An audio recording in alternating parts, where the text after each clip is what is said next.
अगर किसी भी विषय में हमारी जानकारी हो तो जरूर हमें उन विषयों को आगे लेकर जाना चाहिए। एक एमवे की योजना चलती थी मल्टीप्लाइड बाई 3। मुझे पता है समय का कांस्टेंट है, बस मैं 2 मिनट में वाइंड अप कर रही हूँ।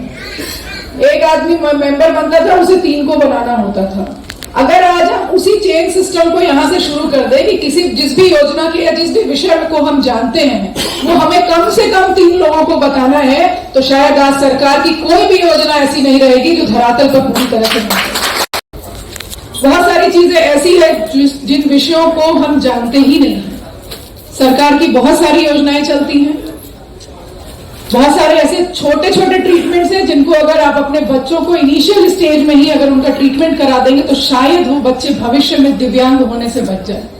और इस बात का उल्लेख मैं यहां पर इसलिए कर रही हूं क्योंकि एक क्षेत्र रहा पिछले 5 साल मेरा, मैंने लोगों के बीच में बहुत काम किया और उसके बाद भी आज मैं बहुत सारी महिलाओं बच्चों के लिए, दिव्यांगजन के लिए मैं काम कर रही हूँ स्वाति फाउंडेशन के माध्यम से।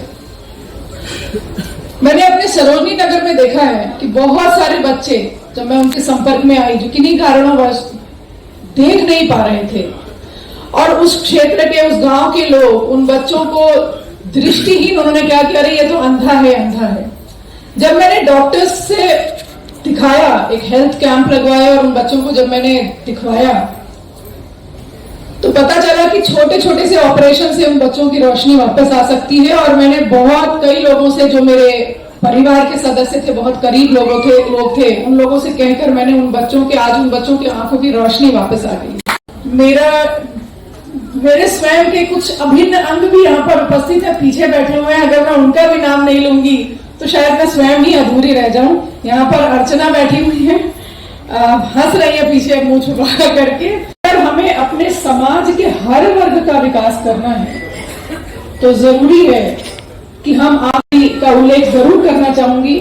आज उनका जो जयंती है, जन्म जयंती है, और आज इस अवसर पर मैं ये जरूर याद दिलाना चाहूंगी कि उन्होंने कहा था कि समाज का वो वर्ग जो आगे बढ़ गया है उसे रुकने की आवश्यकता है। वो रुके, पीछे पलट कर देखे और जो लोग पीछे हैं उन्हें खींचकर आगे लाए। लेकिन जो पीछे भी खड़ा है उसका भी ये कर्तव्य बनता है कि वो भी हाथ आगे बढ़ाए, तभी जो आगे है वो आपका हाथ खींचकर आगे ले जाएगा। क्या सोच होनी चाहिए उस विषय पर मैं आप लोगों का ध्यान आकर्षित करना चाहूंगी। जब कन्नू दादा इस बात को कह रहे थे कि हम अगर दिव्यांग हैं तो हमें इस बात को एक्सेप्ट करना चाहिए, हमें इस बात को मानना चाहिए कि हम दिव्यांग हैं। और जब तक मैं किसी से ये नहीं कहूंगा कि मुझे पानी पिला दो, शायद तब तक कोई पानी नहीं पिलाएगा। इसमें कोई बुराई नहीं है, अगर आप पानी नहीं पी सकते हैं तो आप किसी से मांग कर दीजिए। यहाँ ये प्रेरणा है और मैं आप लोगों को देखकर और आपका हाथ पकड़कर मैं आगे बढ़ना चाहती हूँ। और खासकर जो मेरे पत्रकार बंधु हैं, मुझे पता है कि आपको और भी बहुत सारे कार्यक्रमों में जाना है, लेकिन मैं आपका भी तहे दिल से धन्यवाद देती हूँ कि आप लोग आज यहाँ रुककर दिव्य आत्माओं का आप लोगों ने सम्मान किया है। इसके लिए आप सभी धन्यवाद के पात्र हैं। अगर इनके लिए एक शब्द भी मैं कहूं कि इनके लिए क्या एक शब्द बना है तो वो है मां।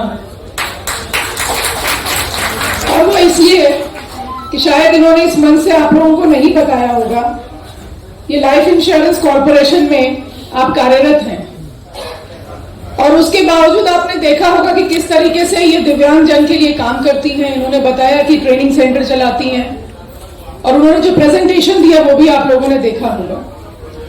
मैं जबलपुर जाकर मैंने आपका भी काम देखा है। मैं आपके स्कूल गई, वहां इतने सारे दिव्यांग बच्चे थे और जब मैंने उनसे बात किया तो मुझे महसूस हुआ कि कितनी आत्मशक्ति है उनके अंदर। मैं एक बच्ची से मिली जिसने कहा कि मैं डांस करना चाहती हूँ और मैं भविष्य में बहुत बड़ी डांसर बनूंगी। एक बच्ची ने कहा कि मैं गाना गाती हूँ और मैं भविष्य में बहुत अच्छी सिंगर बनूंगी।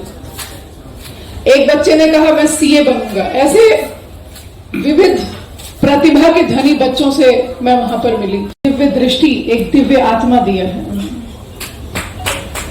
और ऐसे ही मंच को आज सम्मानित कर रहे हैं आदरणीय कन्नू भाई टेलर जी। मैंने आपके काम को तो जरूर सूरत में आकर देखा था। अपन पहले से देखें कि आप कब, जैसे मैंने कहा कि बच्चे अगर समय पर नहीं रोए, आपका बच्चा नीला हो जाता है, तो वो जरूर देखिएगा। हर आंगनवाड़ी में, हर उसमें, हर माता पिता को देखना है बच्चे का हेड सरकमफ्रेंस, अगर बच्चे का सर ज्यादा मोटा है या बच्चा अगर समय पे चल नहीं रहा है, 6 महीना हो गया, 7 महीना हो गया, बच्चा करवट नहीं लेता है, तो उन चीजों को जरूर देखिए। और नहीं हो रहा है, नहीं आपको समझ में आ रहा है, तो आपके घर में, इसके लिए किसी डॉक्टर के लिए नहीं, आपके घर में जो बड़े बुजुर्ग होते हैं वही देख के बता देते हैं, या फिर आपके पड़ोस में कभी कोई बच्चा होता है तो आपको भी देख के समझ में आ जाता है। Getting to the topic, we know that there are some deficiencies or difficulties in the sensory organs. That is the ears, that is the hearing problem. छोड़ दिया, उसमें उनका प्रवचन ने जो उसने दिव्यांगों को याद किया। देखो कितना बड़ा संवेदनशील है। जो आदमी संवेदनशील है वो जगत का सब काम कर सकते हैं। आप लोगों को मिलते मुझे बहुत खुशी हुई। मेरे आगे बैठे हुए सभी मेरे भाइयों, ये मेरे परिवार के, और जो पीछे है उसका हाथ पकड़कर आगे बढ़ो। ऐसी सोच और इतनी सारी बातें जो आज मैंने आपसे मंच पर सुना, बहुत सारी चीजें मुझे नहीं पता थी कि आप दुनिया में कहां कहां घूमे और किस तरह से आपने आमरण अनशन किया और कितना बदलाव आप ले आए।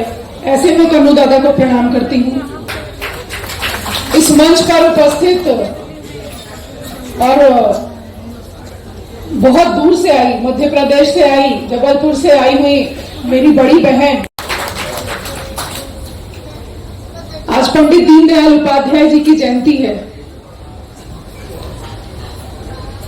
और उनकी विचारधारा थी कि अंतिम पायदान पर खड़े व्यक्ति को भी आगे लेकर हमें आना है।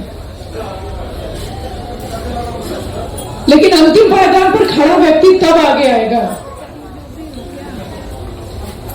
जो आगे बढ़ गया है। जो समाज में हम देखते हैं बहुत सारे लोग ऐसे हैं जो अपने प्रतिभा के, इसके साथ ही हम एक बार खड़े होकर फिर क्या